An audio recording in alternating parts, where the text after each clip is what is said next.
Olá, meu irmão, minha irmã. Quinta-feira da 25ª semana do Tempo Comum. Hoje é 26 de setembro. Sejamos muito bem-vindos para a nossa homilia diária. Você que me encontra pela primeira vez aqui, seja bem-vindo. Se inscreva aqui no nosso canal. Vamos fazer juntos a palavra de Deus crescer. Para isso, ao longo do vídeo, não se esqueça, não vai nenhum segundo, aperta aí o joinha, like, algum comentário também, nem que seja um amém. Isso alavanca o vídeo dentro do YouTube, a gente chega em mais pessoas, estamos chegando a quase 1 milhão de inscritos aqui nesse canal, louvado seja Deus por isso. É a palavra de Deus crescendo também com a sua ajuda. Vamos ao evangelho de hoje, Lucas capítulo 9, versículos de 7 a 9, e diz assim: Naquele tempo, o tetrarca Herodes ouviu falar de tudo o que estava acontecendo e ficou perplexo. Porque alguns diziam que João Batista tinha ressuscitado os mortos, outros diziam que Elias tinha aparecido, outros ainda que um dos antigos profetas tinha ressuscitado. Então Herodes disse: Eu mandei degolar João. Quem é esse homem sobre quem ouço falar essas coisas? E procurava ver Jesus. Palavra da salvação, glória a vós, Senhor. Irmãos e irmãs, começamos no dia de ontem a leitura do capítulo 9 de São Lucas, que vai responder e vai dar vários tipos de resposta quem é Jesus, até revelá-lo totalmente. Então ontem, Jesus que dá poder e autoridade, né? E tudo isso dentro do ritmo do capítulo 8 de São Lucas, que é a importância de escutar a palavra de Deus, né? Para ser família de Jesus. E agora vão começar as respostas e as hipóteses sobre Jesus. Primeiro, no dia de hoje, então, o Herodes, o tetrarca Herodes, que mandou matar João Batista, ele está perplexo, procurava ver Jesus, né? Diz ali o evangelho, ouviu falar de tudo. Então, esse ouvir sobre Jesus. Aí, ao longo do capítulo 9, ao longo dos dias aqui, nós vamos tendo as respostas. Os discípulos vão ter que responder, o próprio Deus Pai vai responder no alto da montanha da transfiguração. Mas ficando aqui no evangelho de hoje, esse homem, né? O tetrarca Herodes. Ele mesmo pergunta, ele mesmo responde, né? Ele não quer a resposta. Ele não espera resposta alguma. E a resposta que ele quer, no fundo, não é para se abrir a Jesus, é para se defender de Jesus. Tem gente que pergunta, mas não quer aprender.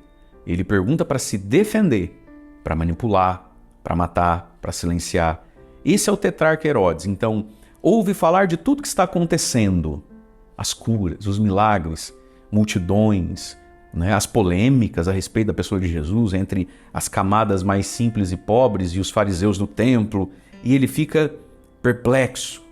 Porque na cabeça do povo, de muitos, é João Batista que ressuscitou dos mortos, né? Esse grande pregador. Há uma confusão sobre Jesus. Outros já preferem apostar que é Elias, né? Que é o profeta Elias, que Deus enviou à terra, enfim. Então Herodes disse, mas eu mandei degolar o João? Quem é esse homem? Eu matei até o João, não mato esse? Veja, Herodes se sentia acima de tudo, acima de todos, né? Ele se sentia assim. Então, quem é esse homem? Eu mandei matar o João. Como assim?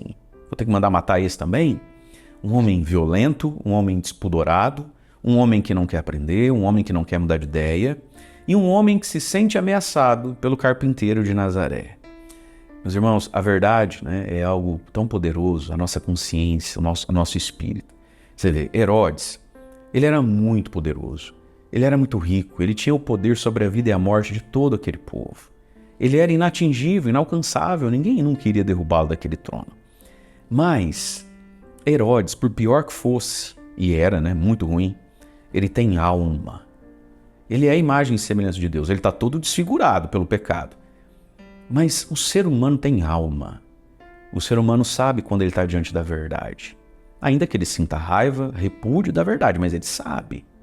A gente sabe quando a gente está diante de uma palavra que é verdade. A gente sabe, a gente sente lá dentro de nós que isso aqui não está certo, que Deus não está nisso. A gente vai fazendo pouco caso, a gente vai jogando na conta da misericórdia, Deus perdoa. A gente vai perdendo também, né, o temor. A gente vai se sentindo a última bolacha do pacote. A gente pode se sentir até mesmo protegido até da justiça, da ira de Deus.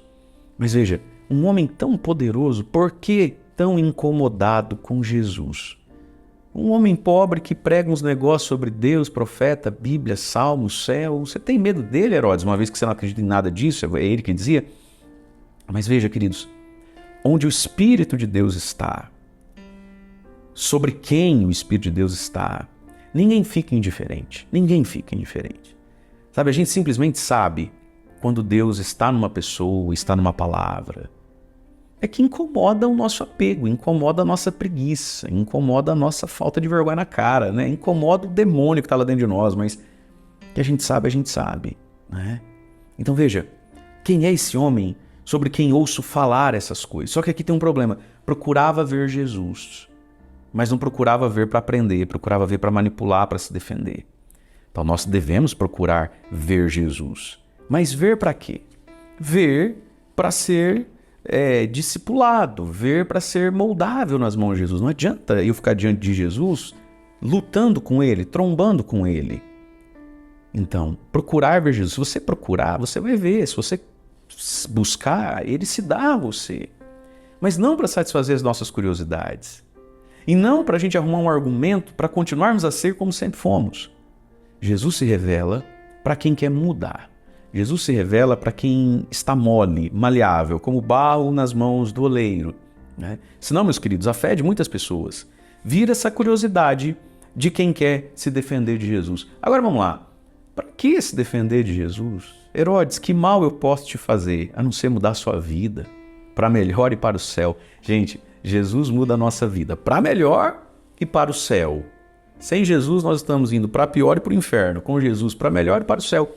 Por que ter medo de um homem assim? E aqui vem uma ação, muitas vezes, demoníaca na nossa vida. Às vezes eu tenho medo de Jesus porque a minha própria carnalidade não está querendo conversão, né? É mais gostoso o conforto, o prazer do que a verdade, a justiça, enfim. Mas existe ao redor de nós um combate espiritual terrível, né? Jesus diz que o demônio é o pai da mentira. Ele é mentiroso desde o início. Ele mente. E a grande mentira do diabo, meus irmãos, é de que Deus é mau, de que Deus está atrapalhando aquilo que estava tão bom. A grande mentira é de que Deus é chato e veio roubar minha juventude, veio roubar meu feriado. Agora a gente não pode mais nada, porque a gente vai na igreja e não pode nada. E pintar Jesus, pintar Deus como alguém chato, cafona, brega, usurpador, que me sufoca, que tira de mim, quando na verdade ele é o caminho, a verdade e a vida. Então, nesse Herodes havia um combate espiritual. Esse combate espiritual é meu e seu, mas ele fica pior à medida em que a gente vai atualizando pecados. Quando a gente vive em pecado e atualizando pecados, a gente vai se afundando nisso. Então a gente precisa atualizar na vida a virtude e a graça, porque se não atualizar isso, atualiza o pecado e você vai se afundando. Quanto mais você se afunda, mais difícil fica de sair. Quando você pega o trem errado, quando você pega o ônibus errado e desce na estação errada, e você percebe que você entrou no vagão errado, quanto antes você descer, melhor, porque quanto mais longe você for do lugar onde você tinha que chegar, mais caro fica voltar, não é assim?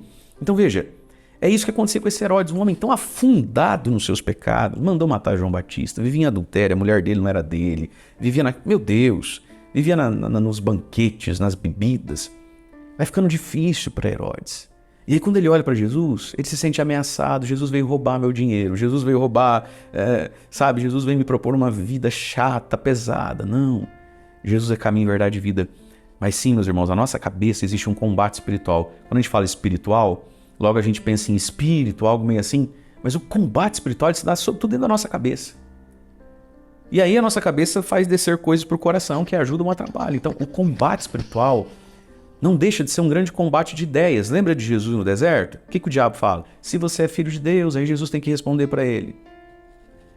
Por que você não faz a pedra virar pão? Jesus tem que responder por que não faz a pedra virar pão. É um debate de ideias, de verdades. Por isso, um dos aspectos do combate espiritual passa pela palavra de Deus, enquanto espada do Espírito. São Paulo, na carta aos Efésios, vai dizer que a palavra de Deus é a espada do Espírito. Sobre esse combate espiritual, eu preparei uma formação, um estudo, um curso, uma formação maravilhosa sobre a carta de São Paulo aos Efésios, o capítulo 6, o combate espiritual, a armadura do cristão.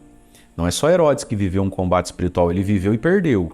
A gente vive e tem que ganhar. Para isso tem a armadura do cristão, tem a espada, que é a palavra, tudo aquilo que São Paulo trabalha lá, e que eu quero convidar você a se aprofundar nisso comigo, partir de domingo, lá no meu site, padremario.com.br, vai ter lá uma formação. São várias aulinhas em vídeo sobre o capítulo 6 da carta aos Efésios, onde fala desse combate espiritual aqui, para a gente não virar um Herodes derrotado como ele, né? E aí cada vídeo tem o seu e-book, tem o seu caderno de ativação, está uma preciosidade, não deixe de conferir lá. Para quê, meus irmãos? Para que diante de Jesus a gente não fique perplexo, diz ali o Evangelho. Ele ouvia falar de Jesus e ficava perplexo. Eu não quero ficar perplexo.